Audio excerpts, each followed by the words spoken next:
Film diawali dengan pilot bernama Kapten Fikran, yang baru aja tiba di kota Dubai. Karena 2 hari lagi ada jadwal penerbangan, dia langsung pergi ke hotel buat istirahat. Di tengah perjalanan, Fikran ditelepon istrinya yaitu Samaira, yang bilang soal ulang tahun anak mereka 3 hari lagi. Dia meminta Fikran untuk pulang, karena anaknya ingin merayakan bersama Fikran. Fikran yang merupakan sosok ayah yang baik, berjanji akan hadir di acara itu. Saat lagi bersantai di hotel, Fikran ditelepon sama temannya. Dia ngajak Fikran buat senang-senang, dengan minum di tempat hiburan malam. Walaupun awalnya nolak, namun akhirnya Fikran pergi juga. Di sana mereka berpesta sampai pagi, bersama dengan orang-orang di tempat itu. Juga ada beberapa wanita cantik, yang membuat pesta mereka semakin meriah.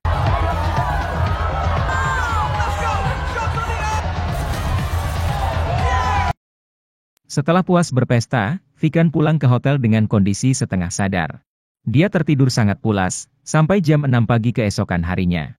Untungnya dia ditelepon Samaira, dan dia pun cepat-cepat berangkat ke bandara. Untuk tujuan penerbangannya sendiri, dia akan membawa penumpang ke kota Kohin yang ada di India. Sesampainya di bandara, Fikran sudah ditunggu oleh kopilot wanita bernama Tanya. Dialah yang akan menjadi rekan Fikran dalam penerbangan kali ini. Diketahui Tanya diam-diam ngefans sama Fikran, karena Fikran pernah buat sesuatu yang sensasional. Dia pernah melakukan pendaratan heroik di Hong Kong, yang videonya viral di seluruh dunia. Sebelum penerbangan dilakukan, mereka melakukan briefing bersama atasan. Briefingnya terkait kondisi lapangan, lalu mengenai cuaca saat penerbangan nanti, dan hal lain yang berkaitan dengan penerbangan itu. Setelah pengecekan kelayakan pesawat dan persiapan penerbangan selesai dilakukan, pesawat diizinkan lepas landas. Di ketinggian 35.000 kaki, Fikran mengaktifkan sistem autopilot.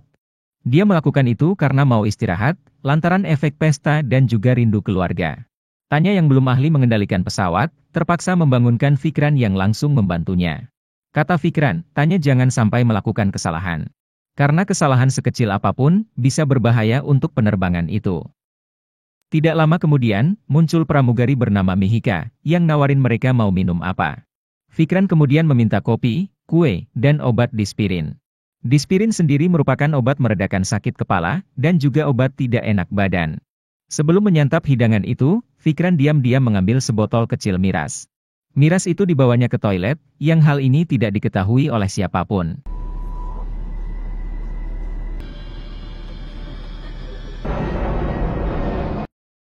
Cuaca yang awalnya bagus, tiba-tiba berubah 180 derajat. Tampak kilat disertai petir, yang membuat pesawat mengalami beberapa guncangan. Berkat pengalaman yang dimiliki, Fikran berusaha memastikan semuanya bisa terkendali. Sementara itu di Bandara Kohin, terlihat pekerja pengatur lalu lintas pesawat bernama Tripati. Keadaannya sekarang sedang sakit, karena ada masalah pribadi di keluarganya. Saat berada di ruang kerja, dia memperingati Fikran dan tanya soal kondisi cuaca tadi. Diketahui sedang terjadi hujan lebat, yang menyebabkan jarak pandang sangat terbatas.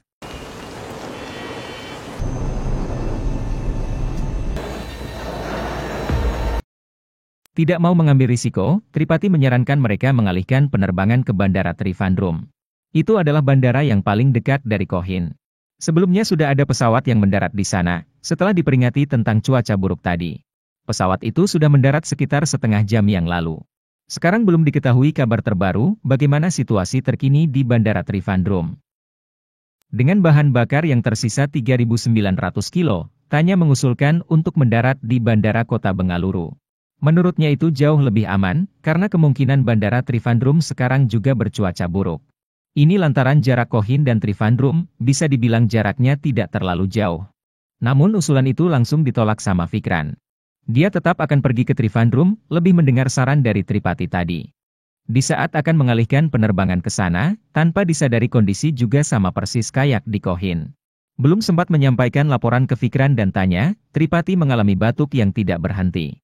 Takut terjadi apa-apa padanya, dia kemudian langsung dibawa untuk diobati.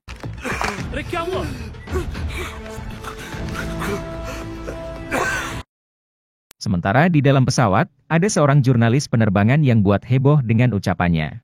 Katanya, keputusan mendarat di Trivandrum adalah kesalahan. Lebih baik mereka mendarat di Bengaluru, karena itu jauh lebih aman. Sontak seisi pesawat langsung panik, hingga membuat sedikit kekacauan di sana.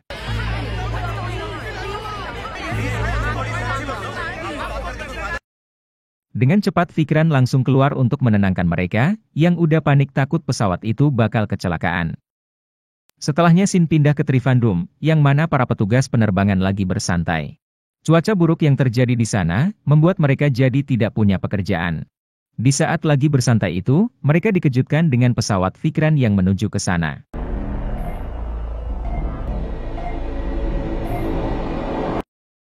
Sadar itu adalah malapetaka, mereka kemudian meminta Fikran untuk mengalihkan penerbangan ke Bengaluru. Sayangnya itu sudah tidak bisa lagi, lantaran bahan bakar pesawat yang sudah mau habis. Daniel, it's okay. Karena tidak punya pilihan lain, Fikran akhirnya terpaksa mendaratkan pesawatnya di sana. Usaha mendaratkan pesawat berlangsung dengan dramatis.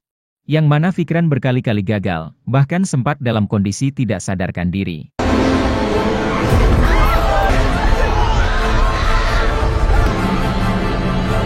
Captain! Hingga akhirnya dia menyerahkan semuanya kepada Tuhan.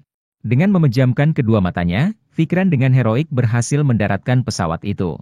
Pesawat itu mendarat di landasan Pacu 34, tepat beberapa meter sebelum keluar landasan.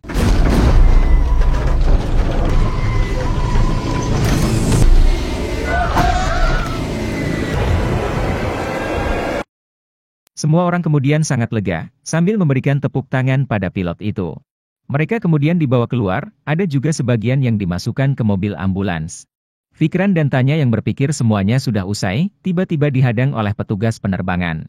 Mereka kemudian dibawa ke sebuah ruangan, untuk diinterogasi mengenai peristiwa tadi. Fikran dan Tanya diinterogasi di ruangan berbeda, diminta untuk menjelaskan kronologi kejadian. Fikran juga ditanyai soal miras, apakah dia sempat meminum itu di pesawat. Tanpa pikir-pikir Fikran langsung menjawab tidak. Di tempat berbeda, pihak investigasi juga menggeledah isi pesawat. Mereka nemuin cangkir kopi, dan botol kecil miras yang dibawa Fikran tadi.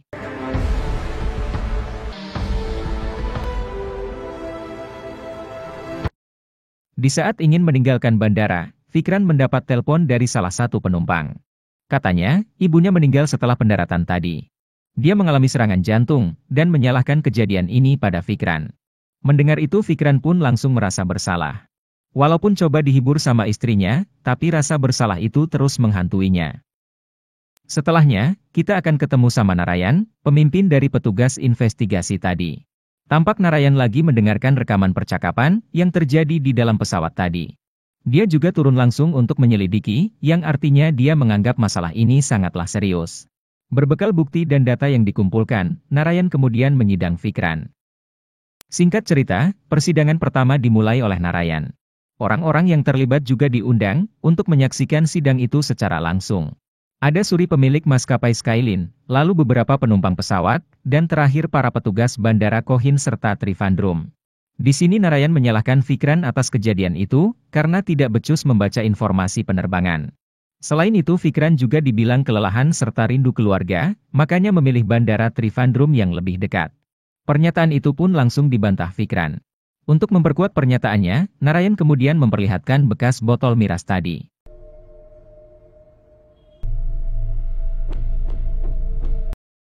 Kembali Narayan menuduh Fikran, dengan bilang miras itu dicampur ke dalam kopinya. Dia meminumnya saat di pesawat, namun Fikran langsung membantah. Awalnya Fikran udah mendapat tes, yaitu berupa alat mesin tiup. Memang saat itu hasilnya menunjukkan positif. Namun saat dicoba pada orang yang tidak mabuk, hasilnya juga berubah jadi positif. Alat itu pun dianggap tidak berguna, atau bisa dibilang alatnya rusak. Enggak kehilangan akal, Narayan kemudian melakukan tes poligrafi. Kalau kita lebih kenalnya alat pendeteksi kebohongan. Fikran membantah dirinya minum, dan mesin bilang dia berkata jujur. Narayan tampak terkejut, karena dia yakin Fikran memanglah minum. Apalagi juga jelas ada bekas minuman, yang berada tidak jauh dari kokpit. Ini sekaligus menjadi penutup persidangan, dan sidang kedua akan dilanjut pada besok hari. Ginny. Di sidang kedua, giliran Tanya yang diberi beberapa pertanyaan sama Narayan. Narayan meminta Tanya untuk menjelaskan sosoknya Fikran. Kata Tanya, Fikran adalah sosok pilot pemberani, cerdas, dan berdedikasi. Sayangnya Narayan tidak setuju dengan itu.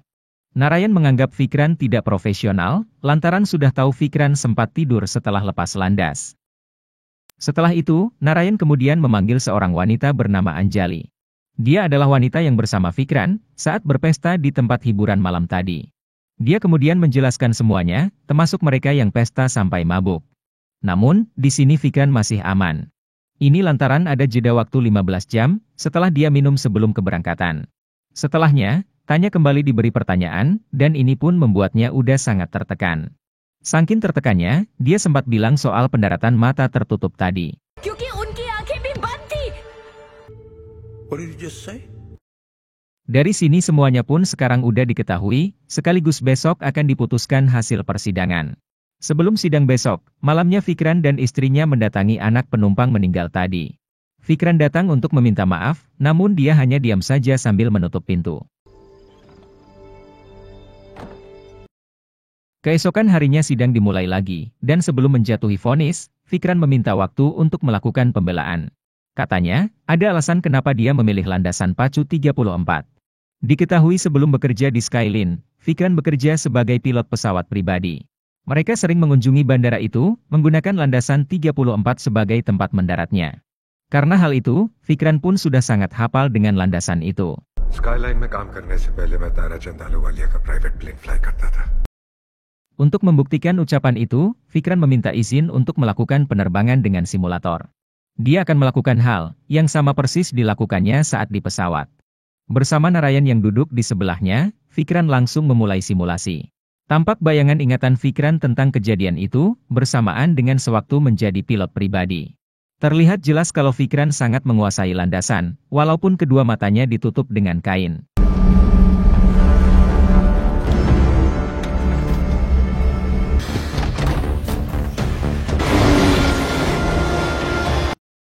Semuanya berjalan baik dan lancar. Vikran berhasil melakukan simulasi itu, sekaligus membuktikan ucapannya tadi. Narayan sampai syok melihatnya, seakan tidak percaya ada pilot sejago Vikran. Di akhir persidangan, Narayan kemudian membacakan tuntutannya. Tripathi diberhentikan karena kelalaiannya, serta masuk kerja dalam keadaan sakit. Vikran dan Tanya dihukum ringan, yaitu lisensinya ditangguhkan selama 3 bulan. Lalu keputusan terakhir, adalah menyelidiki keseluruhan mengenai manajemen Skylin. Ini lantaran jumlah bahan bakar pesawat tadi tidak sesuai dengan yang seharusnya.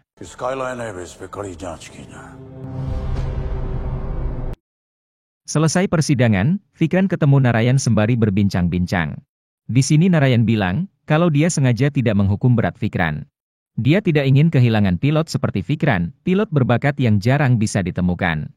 Narayan kemudian menyampaikan pesan penting, jika seseorang sudah melakukan kesalahan. Akui kesalahan itu, belajar dari kesalahannya, dan yang terpenting jangan mengulanginya. 3 bulan kemudian, Vikran kembali bekerja seperti biasanya. Dia tetap menjadi idola banyak orang, sembari selalu tampil keren di setiap penerbangan. Di sini kemudian terlihat kilas balik, pertemuan antara Vikran dan Mihika di pengadilan.